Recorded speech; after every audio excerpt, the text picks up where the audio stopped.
possibly the single biggest roadblock that I think all of us face when we are learning to sew our own clothes is the point where you start to realize and you think, why do sewing patterns never seem to fit right?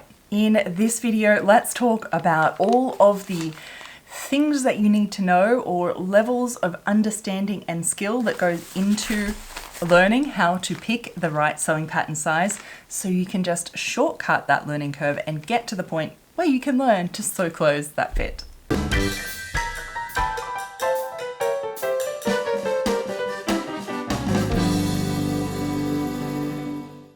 We have been on a beginner sewing clothes, garments journey here on this YouTube channel for a little while now. And well, if we are just meeting for the first time, welcome. My name is Evelyn Wood and I'm the creator of VintageSewingSchool.com. And as I said, we're all about garment sewing and have been on a, starting from the very start, all the things that hit us on our sewing journey, the roadblocks ahead. So if you haven't subscribed already, do hit the subscribe button because there is more good videos coming up about this topic.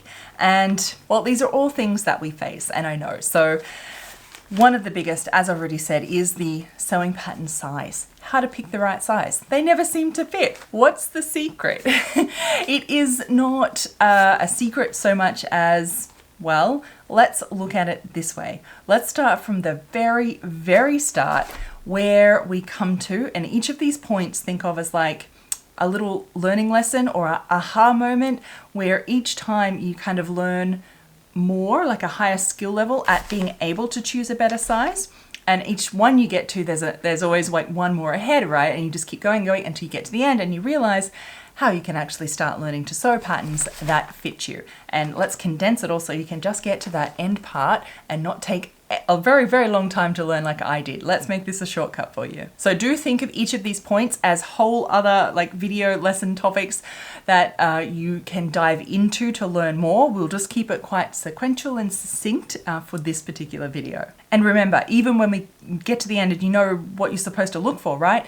No one paints the Mona Lisa straight up, even if you have all the directions and all of that, right? It takes skill and learning. The same thing, even when you know what you're supposed to do, it takes skill and learning to be able to sew the clothes that fit. And that is the art that we call the art part of sewing clothes.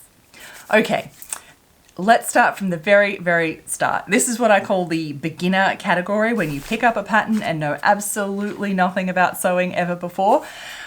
Why sewing patterns don't fit is the first reason is usually because sewing pattern sizes have nothing to do with our clothing size or ready to wear that we buy in the shop.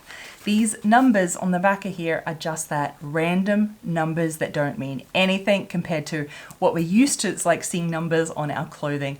And maybe you know already, but from now, as a sewist, as a home sewist, that's you, we only go by body measurements. So whatever number you think that size clothing that you wore before, I want you to take that number, you scrunch it up and throw it in the bin, and we only use our body measurements from now. So let's say you already know that though.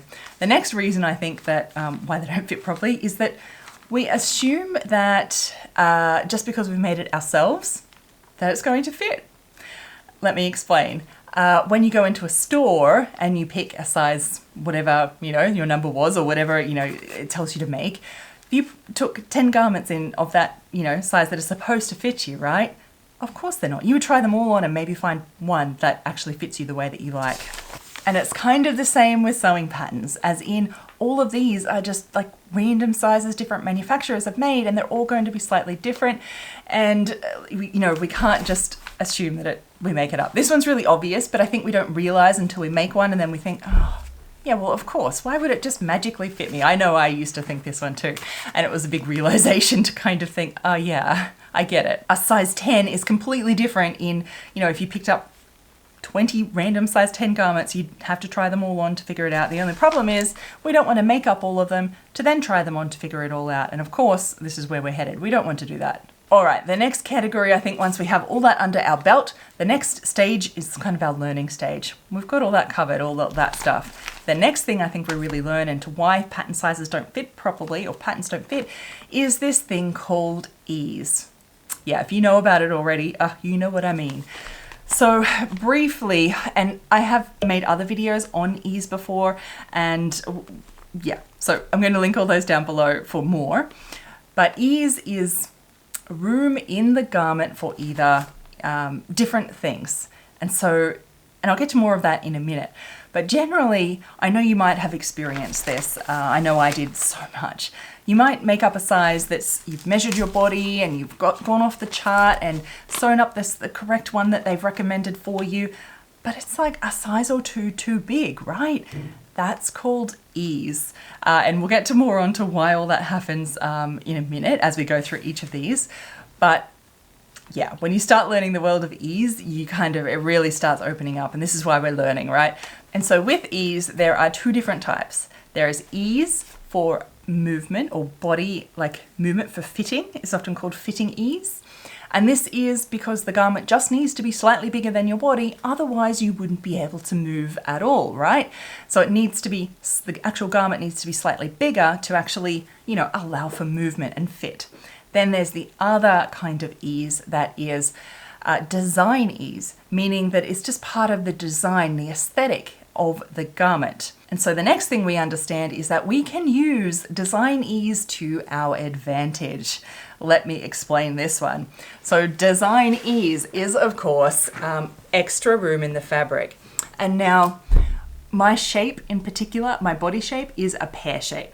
So I am quite small through the waist and large, like 2 sizes at least, bigger always in proportion through my hips. And so as you might imagine, I have never ever tried on a pencil skirt out of the box, straight off the envelope without alterations that has ever fit. I've never happened because that's my shape. I can use design ease to my advantage to get a better fit by, for example, a fitted circle skirt like this. My body is, say, like this size, right? But the skirt is this measurement through the hip. There's so much extra room.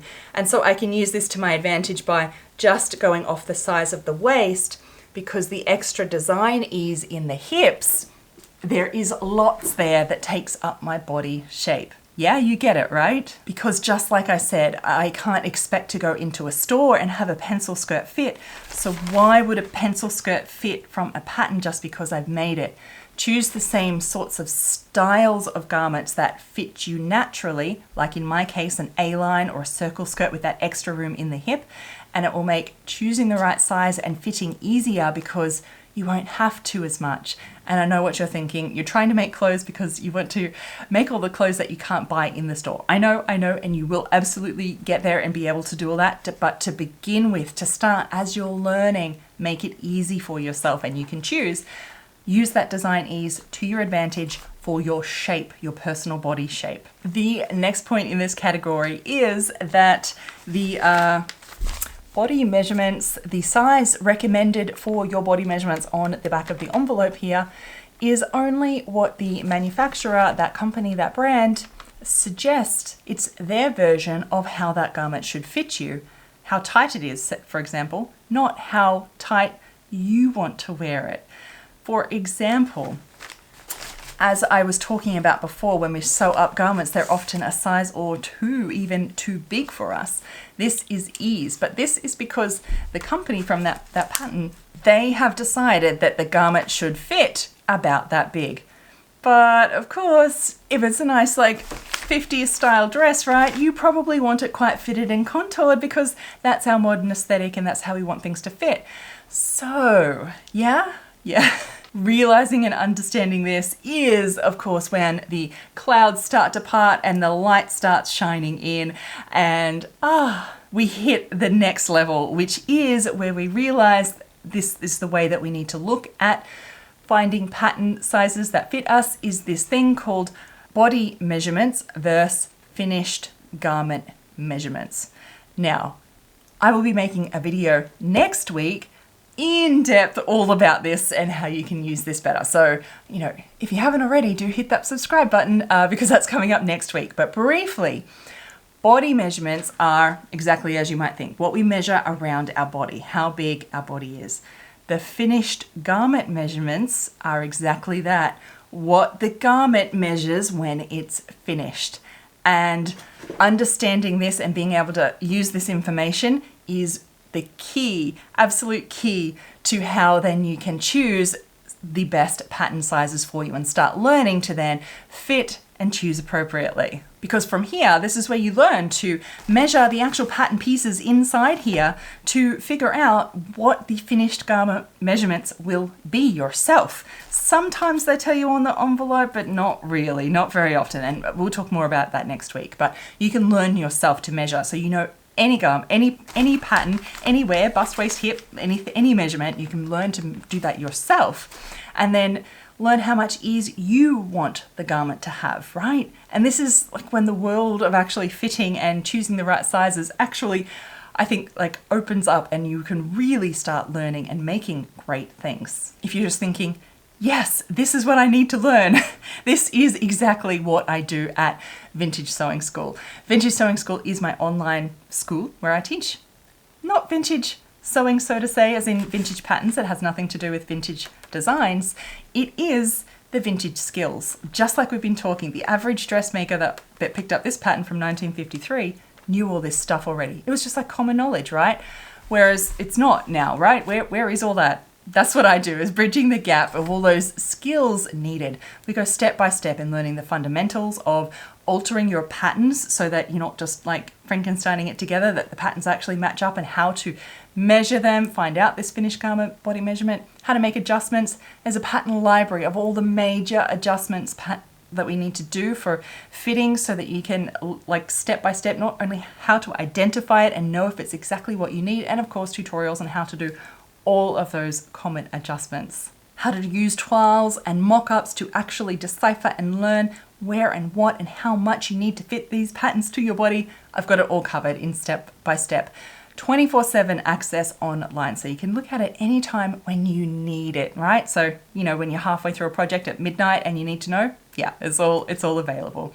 I would absolutely love to invite you to join me there at Vintage Sewing School, because I really think I've made it to be the shortcut, right? It's all that assumed knowledge in one place where you can search it and find it when you need it, so you can just get on with sewing and have far less frustration, and, you know, maybe there's some tears there when you can't figure things out. That's what I've got you for at Vintage Sewing School. I'm going to leave a link down in the description box. So just click the little link down below, open up the box, and it's a drop down menu for the description to see more, and you'll find a link there. Because at the end of all of this, the major realization, of course, is that patterns are just the starting point. These are designed as the starting point, and they are meant to be altered to fit.